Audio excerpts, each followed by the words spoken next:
나에게 아무렇지 않게 상처 주는 사람이 있는가? 흔히 그런 사람들을 상대하지 않는 것이 좋다고 하지만 그렇지 않다. 가장 최고의 복수는 내가 받은 것의 10배를 되돌려 주는 것이다. 하지만 사람은 고쳐 쓰는 것이 아니라고 했다. 검은 머리 짐승은 고쳐 쓰는 것이 아니다. 나에게 상처 준 사람에게 내가 할 수 있는 것은 내가 제일 잘 먹고 건강하게 잘 사는 것이다. 복수하겠다는 생각에 사로잡혀 내가 해야 할 일을 하지 못하는 게 아니라 한 걸음 더 높이 올라가는 것이다. 그런데 어떻게 해야 사람들이 보란 듯이 잘 살 수 있을까? 어떻게 해야 진정한 복수를 하는 것인가? 최고의 복수를 하기 위한 삶의 지혜를 탈무드에서 찾아보자. 첫 번째, 말을 칼같이 아껴라. 내 입을 잘 관리하는 것이 우선이다. 말을 항상 조심하며 살아야 한다. 저 사람에게 상처받았다고 다른 사람에게 가서 복수하겠노라고 이야기하고 다녀서는 안 된다. 어리석은 사람들은 말은 많이 하는데 도무지 경청할 줄을 모른다. 반면 현명한 사람들은 침묵을 지킨다. 성급하게 말만 많은 사람들은 말실수를 자주 하게 된다. 복수하겠다는 이야기만 하고 다녔다가는 오히려 또다시 내가 당하게 된다. 차라리 침묵도 하나의 대답이 될 수 있다는 것을 기억하라. 침묵은 똑똑한 사람을 더 똑똑하게 만든다. 그래서 진짜 복수를 하고 싶다면 침묵을 지킬 줄 알아야 한다. 또 내가 당했다고 해서 남에 대해 욕을 하고 다니는 것은 옳지 못하다. 탈무드에서는 입을 조심하지 않는 사람을 새라고 비유한다. 둥지에서 도망친 새는 잡을 수 있지만 입 밖으로 한번 내뱉은 말은 절대 주워 담을 수 없기 때문이다. 험담을 하는 것은 순간의 기분을 풀지 모르겠지만 내가 복수하는 데는 전혀 도움이 되지 않는다. 게다가 나의 평판마저 깎아버리게 된다. 내가 남을 욕하면 나를 상처 입힌 사람과 똑같은 행동을 하는 것이다. 말을 내뱉더라도 함부로 상대의 생각을 추측하지 말고 내가 본 것만 이야기해야 한다. 어리석은 사람들이 꼭 자신이 직접 눈으로 보지도 않은 일로 소문을 만들어낸다. 듣는 것과 보는 것은 내 의지대로 할 수 없을 때도 많지만 말만큼은 내가 의지대로 할 수 있다. 때로는 진실이라도 말하면 안 되는 것이 있다. 진실을 말할지 말지 고민될 때는 어떻게 해야 할까? 내가 하는 말을 내가 건너는 다리라고 생각하면 된다. 튼튼한 다리가 아니면 건널 수 없는 것처럼 되돌릴 수 없는 말은 입 밖에 꺼내지도 말아라. 이 세상은 인과응보라는 것을 믿어라. 거짓말쟁이와 남욕을 즐기는 사람은 언젠가 벌을 받게 된다. 그 벌이란 아무리 진실을 말해도 주변 사람들이 믿어주지 않는다는 것이다. 당신이 거짓말쟁이가 되기 싫다면 책임질 수 있는 말만 해라. 나에게 친구가 있듯이 내 친구에게도 친구가 있다. 내가 친구에게 내뱉은 말은 깃털처럼 가볍기 때문에 또 다른 친구에게도 금방 퍼지게 된다. 말을 함부로 하면 내가 그 말의 노예가 된다. 내가 내 입을 다스릴 수 있게 될 때 내 인생을 더욱 잘 살 수 있게 된다. 입을 관리하며 내 평판을 좋게 만드는 것이 나에게 상처 입힌 사람들에게 최고의 복수를 하는 것이다. 두 번째 지혜. 잘 살아라. 그것이 최고의 복수다. 무조건 잘 살아라.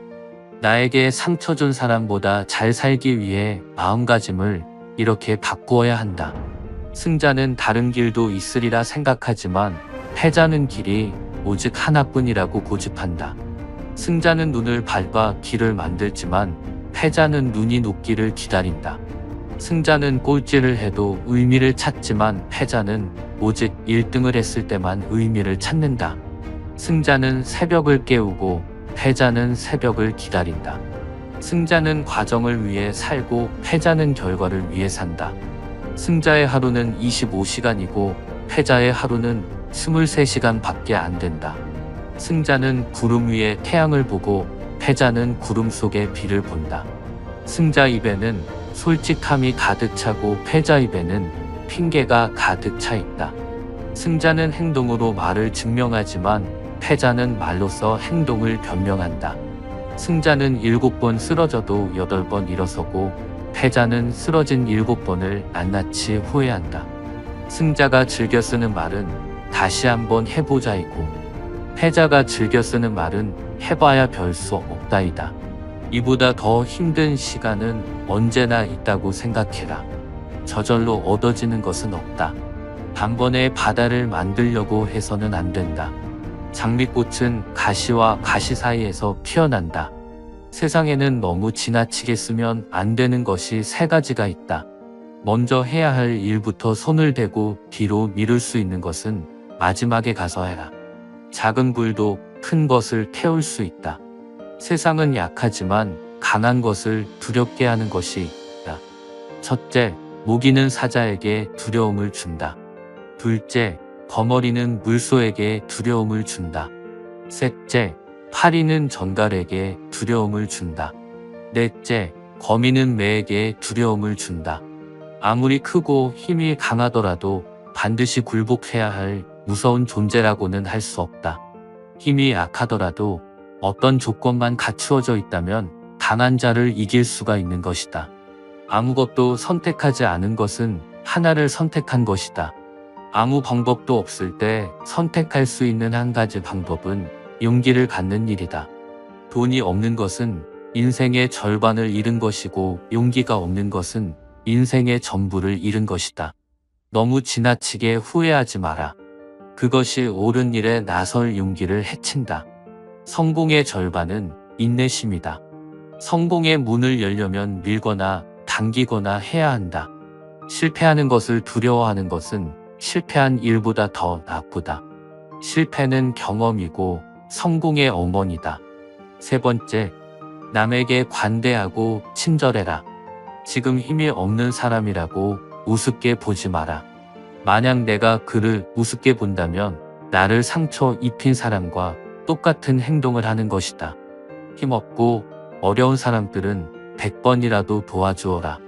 오히려 내가 경계해야 할 사람은 인성이 안 좋은 사람이다. 성격이 안 좋은 사람들은 고마워도 고맙다고 말할 줄 모르고 미안해도 미안하다고 말할 줄 모른다.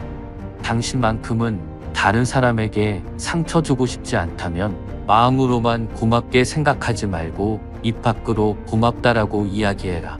슬프고 힘들어하는 사람들은 작은 일에도 예민해진다. 어려운 상황에서 살아가는 사람들에게 늘 관심을 가져라. 내가 도와줄 수 있는 영역이면 크게 무엇이든 고민하지 말고 도와주어라. 절친한 친구가 당신을 배신할 때도 있을 것이다. 그럴 땐 너무 화가 나서 친구의 멱살을 잡을까 생각이 들기도 한다. 하지만 싸우고 싶은 마음이 들어도 먼저 싸움을 포기하는 것이 더 고상한 행동이다. 싸움으로 얻을 수 있는 이득이 도대체 무엇이 있는가? 원한을 풀기 위해 끝까지 싸워도 마음이 편해지지 않을 것이다. 차라리 속 좁은 상대를 마음 넓은 내가 용서하고 넘어가라. 모든 사람으로부터 배울 수 있는 사람이 세상에서 가장 강한 사람이다. 남에게 복수를 하기 위해서는 그 전에 나에게 잘해주는 사람을 절대로 저버리지 말아라. 그런 사람은 평생에 한 번 만날까 말까인 사람이다. 세상에는 바보들이 참 많지만 그런 바보들이 있기에 내가 현명해질 수 있는 것이다. 그러니 다른 사람이 나에게 잘못을 저질렀더라도 넓은 아량으로 눈 감고 넘어가 줘라. 부자의 쾌락은 가난한 자들의 눈물로 얻어진다. 돈이 많다고 꼭 좋은 것만은 아니다. 돈이 좋은 기회를 만들어주는 것은 사실이지만 모든 것이 좋아지지는 않는다. 부자를 동경하는 사람들은 부자가 가지고 있는 돈을 동경하는 것이다.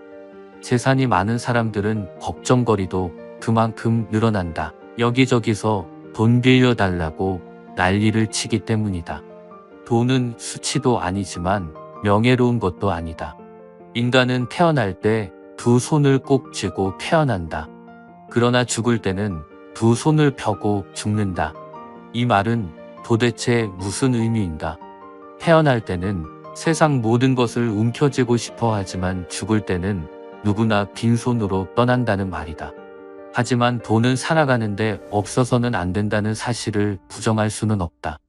탈무드에서는 부자가 되기 위한 방법을 이렇게 이야기한다. 겨울에 따뜻한 난방을 위해 사용해야 할 돈을 여름에 탕진하지 말아라. 또 고깃국을 먹고 빚쟁이한테 도망다니는 삶을 사는 것보다는 차라리 굶고 떳떳하게 걸어 다니는 게 좋다. 매일 할 일은 오늘 하고 오늘 먹을 것은 내일 먹어라. 몸은 마음에 의존하고 마음은 돈에 의존한다. 돈을 사랑하는 것만으로는 부자가 될 수 없다. 돈이 나를 사랑하게끔 만들어야 한다. 사람을 상처받게 하는 것이 세 가지 있다. 번민 말다툼, 그리고 텅 빈 지갑이다. 그 중에서 텅 빈 지갑이 가장 크게 사람을 상처 입힌다. 돈이나 물건은 그냥 주는 것보다도 빌려주는 쪽이 낫다. 남에게 돈을 빌려줄 때는 증인을 세우고 선을 행할 때는 아무도 보지 않는 데서 하라. 성품이 나쁜 사람은 이웃 사람의 수입에 마음을 쓰면서 자기의 낭비에는 마음을 쓰지 않는다. 두툼한 지갑이 좋은 것만은 아니지만 텅 빈 것 역시 좋은 것도 아니다. 돈은 기회를 만들어준다. 돈은 모든 것을 좋게 하지도 않지만 모든 것을 나쁘게 하지도 않는다. 부자를 칭송하는 것은 부자를 칭송하는 것이 아니라 부자가 가지고 있는 돈을 칭송하는 것이다. 재산이 많으면 걱정거리가 그만큼 늘어나지만 재산이 전혀 없으면 걱정거리가 더 많다. 가난이 수치는 아니지만 그렇다고 명예도 아니다. 인간에게 필요한 것은 의식주다. 그러나 그 의식주는 결국 돈으로 마련한다. 돈이란 그것을 가지지 못한 사람에게는 매우 소중해 보인다. 돈은 쫓으면 달아나고 없다고 생각하면 따라와 자연스럽게 모인다. 몸은 마음에 의존하고 마음은 돈에 의존한다. 돈을 사랑하는 것으로는 부자가 될 수는 없다. 돈이 당신을 사랑하게 만들어야 한다. 나에게 상처 준 사람에게 하는 최고의 복수는 바로 내가 그 사람보다 높은 곳으로 가는 것이다. 그것이 진정한 복수이며 다시는 상처받지 않는 길이다. 그 누구도 나를 무시할 수 없는 위치에 가라. 모두가 너를 우러러 볼 것이다. 반대로 똑같이 갚아줄 생각만 하면서 하루하루를 보낸다면 계속 상처받는 일만 생길 것이다.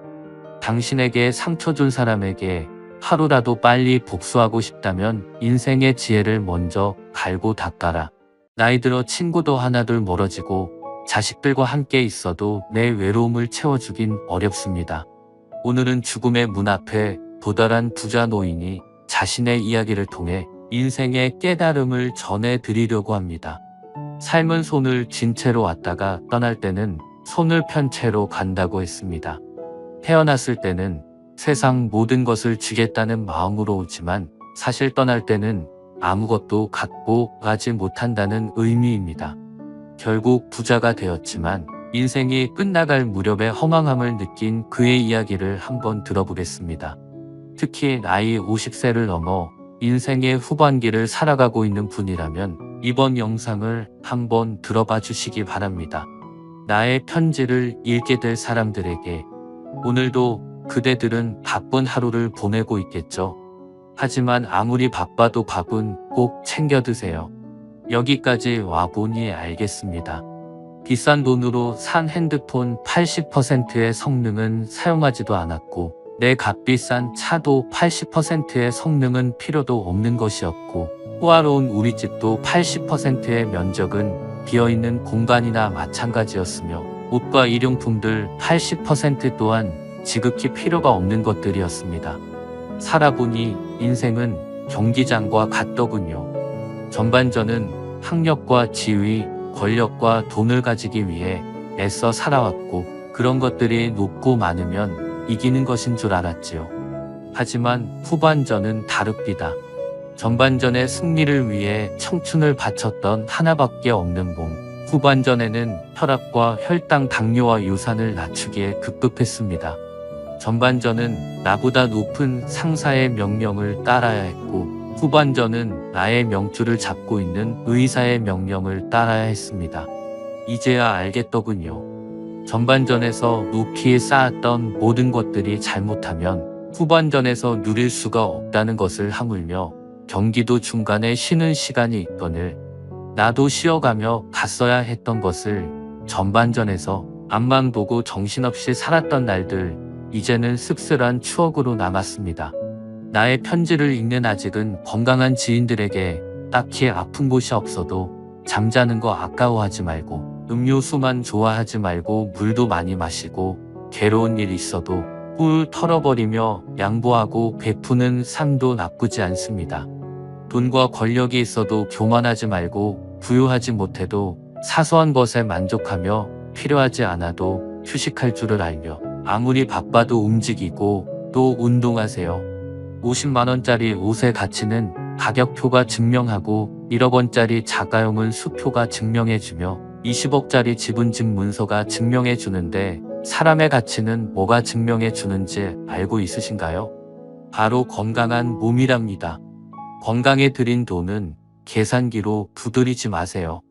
건강할 때 있는 돈은 자산이라고 부르지만 아파서 병원에 누워 있으면 그대가 쥐고 있는 돈은 그저 유산일 뿐입니다. 세상에 당신을 위해 차를 몰아줄 기사는 얼마든지 있고 당신을 위해 돈을 벌어줄 사람도 얼마든지 있습니다. 하지만 당신의 몸을 대신해 아파줄 사람은 결코 없답니다. 물건을 잃어버리면 다시 찾거나 사면 되지만 영원히 되찾을 수 없는 것은 하나뿐인 생명입니다. 내가 여기까지 와보니 돈이 무슨 소용이 있는가? 내가 죽으면 나의 호화로운 별장은 내가 아닌 누군가가 살게 되겠지요. 내가 죽으면 나의 고급차 열쇠는 누군가의 손에 넘어가게 되겠죠. 많은 재물의 욕심은 나를 그저 탐욕스러운 늙은이로 만들어 버렸다네. 내가 한때 자랑으로 알고 쌓았던 많은 것들, 돈과 권력과 지위도 이제는 그저 짐에 불과할 뿐. 그러니 전반전에 살고 있는 사람들아, 너무 애타게 살지들 마시고 후반전에서 살고 있는 사람들아, 아직 경기는 끝나지 않았으니 행복한 만년을 위해 지금부터라도 자신을 사랑하시라. 전반전에서 빛나는 승리를 거두었던 나는 후반전의 병마를 이기지 못하고 병원 특실에 이렇게 누워 죽을 날만 기다리고 있다오. 아무리 시설이 좋은 특실이면 뭐합니까? 허름한 농촌 경로당보다 못하단 거를 알려주고 싶어요. 그래도 이 편지를 지인들에게 전할 수 있음에 따뜻한 기쁨을 느낀답니다.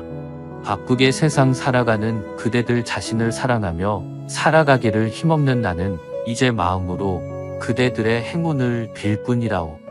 누구보다 먼저 웃고 많이 웃는 행복한 나날들로 가득 채우시길 바랍니다.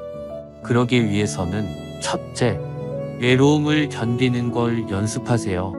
혹시 여러분은 사람들이 나이가 들면 가장 두려워하는 것이 무엇인지 아시나요? 대부분 남성은 혼자 남는 것이, 여성들은 돈이 부족한 것이 가장 걱정스럽다고 대답했습니다.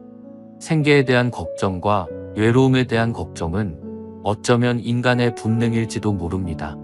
그러나 남녀를 떠나서 대부분의 사람들은 혼자가 되는 것을 견디기 힘들어합니다. 그래서 그 두려움을 없애기 위해 가까워지지 말아야 할 사람과 가까워지기도 하고 주변 사람들에게 의존하고 집착하기도 합니다. 그러다 보면 잠깐의 외로운 감정을 피할 수 있겠지만 오히려 더 괴로운 인간관계를 만들어내기도 합니다. 이것은 자신과 타인에게 모두 상처를 주는 것입니다. 외로움은 피할수록 더 강하게 다가오고 자신을 나약하게 만듭니다. 나의 두려움과 외로움을 스스로 극복하지 못하고 타인에게 기대서 해결하려는 이유 때문일 것입니다. 인간관계를 유지하는 것이 인생에서 가장 어렵다고 말하는 분들이 많습니다. 사실 이것은 남녀노소를 불문하고 전 연령층에서 공통으로 겪는 문제입니다. 그러나 이것의 근본적인 문제는 나의 외로움일지도 모릅니다. 인간의 불행은 혼자서 외로움을 견디지 못하는 것에서 비롯된다고 생각합니다. 외로움을 견디지 못하고 관계에 휘둘리는 사람은 평생 다른 사람의 기준에 따라 살아갈 뿐입니다. 이렇게 외로움을 피하려고만 하는 사람은 마음속에 괴로움이 쌓입니다.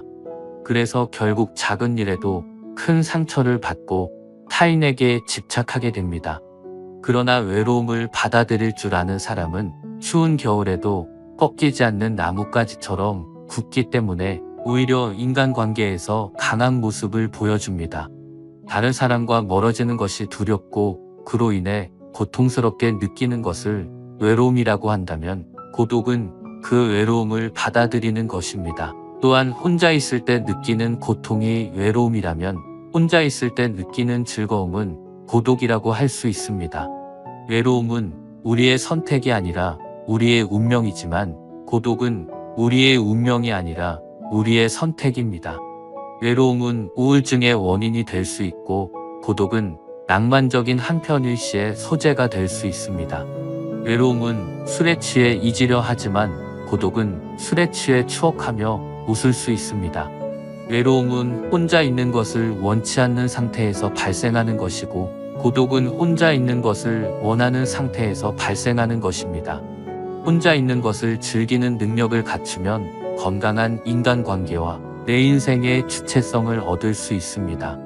혼자 있는 능력이란 세상과 단절되는 것을 의미하는 게 아니라 혼자의 시간을 즐기며 자신에 대해 깊이 생각할 수 있습니다.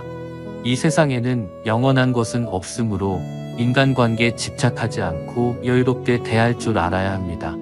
그러면 외로움에서 벗어날 수 있습니다. 인연이 닿으면 자연스럽게 멀어지는 사람도 있고 내가 노력하지 않아도 자연스럽게 가까워지는 사람도 있습니다. 이것은 삶의 당연한 법칙이고 이치입니다. 나이가 들면서 혼자 있는 것이 두려운 이유는 늙어서 자신이 외롭고 아플 때 도와줄 사람이 없을까봐 걱정되기 때문일 것입니다. 혼자 지낼 줄 모르면 다른 사람의 시간과 관심을 바라게 됩니다. 나에게 먼저 연락하지 않으면 타인이 나를 신경 쓰지 않는다는 불만이 생깁니다. 그러면 주변 사람들을 비롯해 자식과의 관계도 힘들어집니다. 여기에 고집과 성미가 나쁘면 관계가 걷잡을 수 없을 만큼 틀어져서 결국 나를 위로해 줄 사람이 한 명도 남지 않게 됩니다. 그러므로 다른 사람에게 의존하기보다 상황을 스스로 해결할 수 있는 방법을 찾아야 합니다. 그렇지 못하면 결국 자신만 괴롭히는 것입니다. 종교를 가지면 혼자가 아닌 것처럼 내면의 힘이 생길 수 있고 반려동물과 함께하면 외로움을 달래줄 수도 있습니다. 꾸준한 취미생활과 봉사활동을 통해 다양한 사람들을 만나는 것도 좋습니다. 이렇게 혼자 살아가는 방법을 배우는 것은 삶의 질을 향상하는 길입니다. 세상에 자신을 위해서 할 수 있는 일들은 무궁무진합니다. 그러니까 자기 스스로 외로움을 극복하고 적극적인 삶을 살아가시길 바랍니다. 둘째, 내 주변에 있는 사람을 소중히 여기세요. 주변 사람과 관계를 유지하는 것은 결코 쉬운 일이 아닙니다. 함께 많은 시간을 보내다 보면 장점보다 단점이 눈에 더 많이 들어오기 시작하고 갈등도 자주 생깁니다. 그러나 이럴 때일수록 가까운 사람에게 무리하게 말하거나 싫은 마음을 드러내는 것은 바람직한 행동이 아닙니다. 가까운 사람일수록 더 소중하게 대해야 합니다. 내 곁에 있는 사랑, 가치를 잊고 살아가면 안 됩니다. 여러분은 곁에 있는 사람에게 함부로 말을 하거나 무관심하고 때로는 그 사람을 무시하며 시간을 보내고 있지는 않으시는가요? 이것은 서로에게 큰 상처가 됩니다. 옛말에 어려울 때 친구가 진짜 친구라는 말이 있습니다. 그만큼 내 주변 사람이 부족하거나 모난 부분이 있어도 아끼고 챙기며 그 사람이 좋은 방향으로 나아갈 수 있도록 도와주어야 합니다. 특히 사랑하는 사람에게 하지 말아야 할 말을 하는 실수를 저지르지 말고 예의 바르고 다정하게 말해보세요. 나에게 돌아오는 것은 몇 배 더 큰 따스함일 것입니다. 어떠신가요? 우리가 남은 인생을 어떻게 살아가야 할지 깨달음을 얻어가셨으면 좋겠습니다. 이제 우리의 삶은 시작입니다. 그 시작에서 하루하루 배움이 있고 철학이 가득하시길 바랍니다. 이 영상을 같이 보고 싶으신 소중한 분들에게 공유 부탁드리며 오늘 영상이 마음에 드셨으면 구독과 좋아요 부탁드립니다. 철학저택이었습니다. 요양병원에서 일하는 의사가 남긴 글이 큰 화제입니다. 자신이 담당하던 할머니에 대한 내용이지만 죽음이라는 문 앞에서는 모두의 미래가 될 수 있다고 생각합니다. 요양병원에서 만난 할머니는 변덕스럽고 짜증이 많았다. 투정 부리는 일이 많고 음식을 흘리거나 시설 규칙을 안 따른다고 핀잔을 들으면 오히려 더 소리를 지르고 난리를 치는 노인이다. 양말이나 신발 한 짝을 항상 잃어버려 직원들에게 바보 취급을 당하기도 했다. 어느 날은 간호사가 휴가를 가서 혼자 진료를 보았다. 진료만 하기보다 친근하게 다가가고 싶어서 이런저런 말동무를 해드렸더니 본인 이야기를 하셨다. 할머님은 부모 형제 자매와 화목한 가정에서 지내다가 20살에 결혼하고 25살에 애를 낳았다고 했다. 30대엔 아이들 키운다고 정신이 없고 40대엔 애들을 독립시키고 남편과 함께 행복했다고 했다.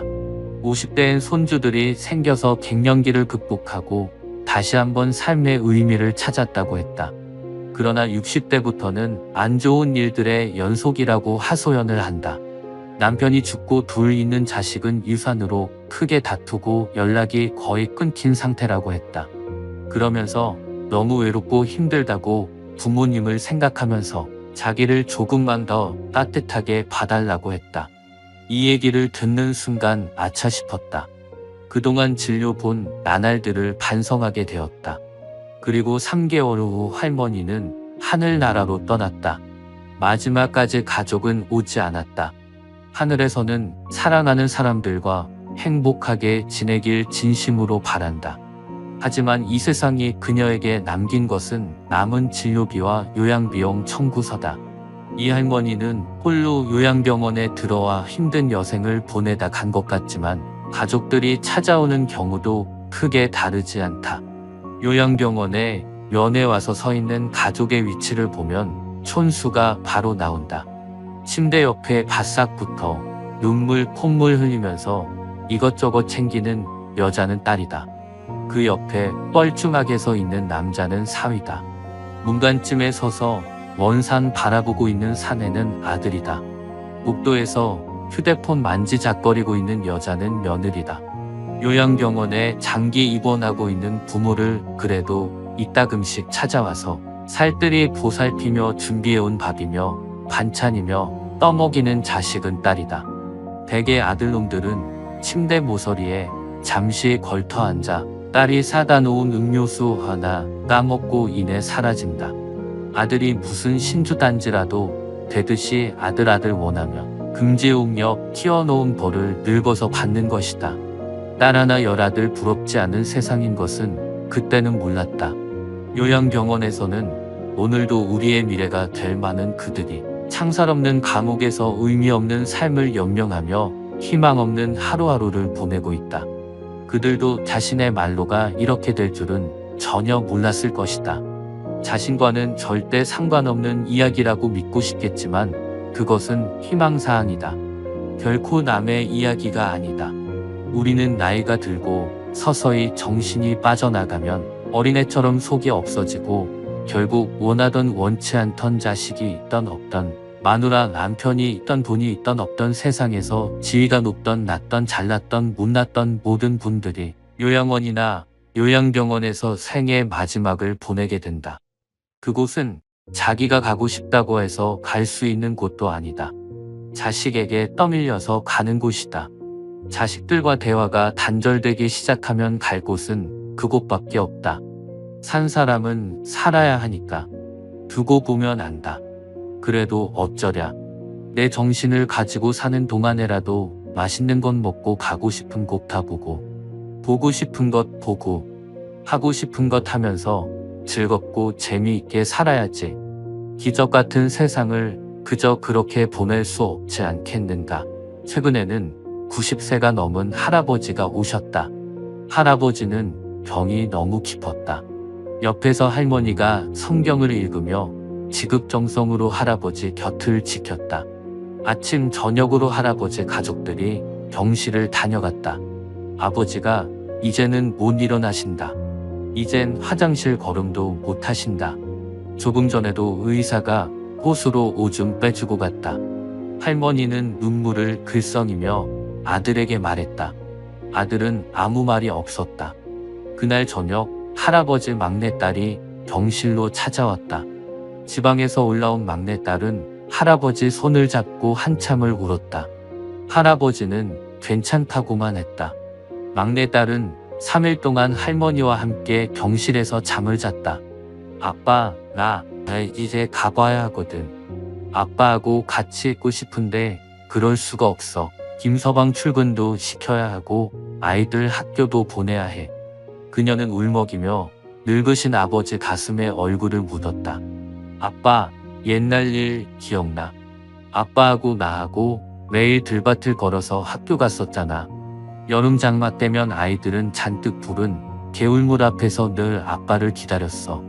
감자처럼 작은 아이들은 한 명씩 가슴에 안아서 개울물을 건네줬지. 아빠는 사랑이 많은 선생님이었으니까.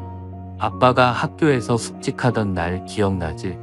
엄마가 싸준 도시락을 들고 내가 눈밭을 걸어서 아빠에게 갔던 날.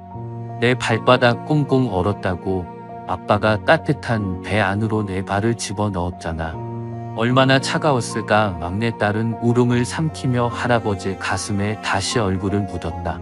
딸의 울음소리에도 할아버지는 말없이 눈물만 흘렸다. 아빠, 나 이제 가야 돼. 꼭 다시 일어나야 돼, 아빠. 옆자리에서 있던 할머니가 막내딸의 손을 끌었다. 어여 가거라, 어여. 내 아버지 다 알아들으셨을 게다. 할머니는 막내딸을 데리고 병실 밖으로 나갔다. 잠시 후 할머니는 눈물을 닦으며 병실 안으로 들어왔다. 조금 전에 나간 아이가 우리 막내딸이라오. 아버지 사랑을 많이 받고 자랐지요. 지금도 아빠, 아빠 하잖아요. 이제 제 아버지 눈이나 감으면 와야지 뭐. 아버지를 끔찍히 좋아했는데 아버지 얼굴을 마지막으로 본다고 생각하니 얼마나 슬펐을까.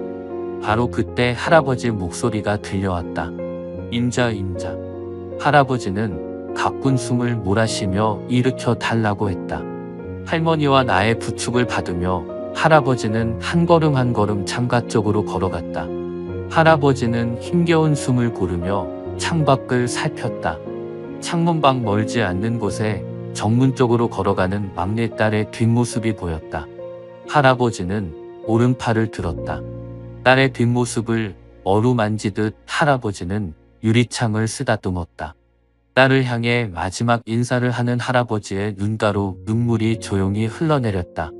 할아버지와 딸은 결국 이날이 마지막이었다. 할아버지는 한 달 뒤 잠을 자다 돌아가셨기 때문이다. 할아버지의 마지막 날, 딸은 눈물을 흘리지 않았다. 더 이상 흐를 눈물이 남지 않았기 때문이다. 어떠신가요? 결국 인간은 누구나 자연의 섭리에 따라서 빈손으로 왔다가 빈손으로 자연의 품속으로 가는 것입니다. 사는 동안 즐기면서 살아야 합니다. 이 세상에서 가장 소중한 것이 건강입니다. 이 세상에서 가장 중요한 것이 마음입니다. 누구까지 건강하고 즐겁게 산 사람이 이 세상에서 가장 행복한 사람이며 가장 세상을 잘 살아온 사람입니다. 여러분들의 가정에 행운과 축복이 함께 하시고 사는 날까지 건강하고 행복한 삶이 되시기를 기원드립니다. 이상 철학저택이었습니다.